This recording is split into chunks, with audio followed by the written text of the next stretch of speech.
आखिर के जाने बचाने के तालिब इल्म उभरते हुए शायद जनाब मोहम्मद सालिक असगर सालिक से मैं मुतमस्सिल हूँ कि वो आए और अपने मखसूस डबल लहजे में अपना कलाम पेश करें।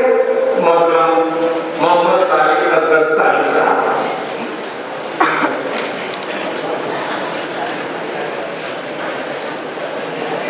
और मुझे इनके ताल्लुक से ये भी इत्तला मिली कि ये बहुत अच्छे नाज़िम भी हैं और सुना के कई मुशायरों की इन्होंने निज़ामत भी की है। तो अब मुझे ये उम्मीद नजर आती है कि हमारे बाद भी ये काफिला आगे बढ़ता रहेगा। आप तमाम मदद और सारे साथ बात करें और कार्यकर्ताओं को लेकर हम सुनवाएं। मैं स्टेज पर बैठे हुए तमाम सीनियर शुरा की खिदमत में अपने नजर का मतलब पेश करता हूँ। उम्मीद करता हूँ पसंद आए तो आप मेरी मदद फरमाएंगे इंशाअल्लाह।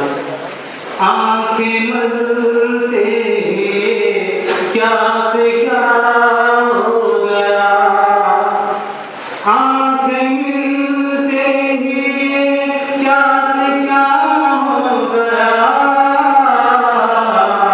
जो पराया था कल वो मेरा हो गया, जो पराया था कल वो मेरा हो गया।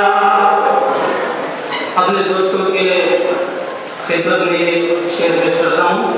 तज़किरा जब वफा का किसी ने किया, तज़किरा जब वफा का किसी ने किया,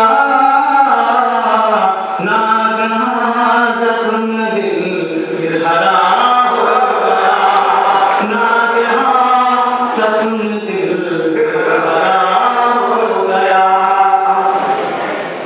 अब किसी पर भला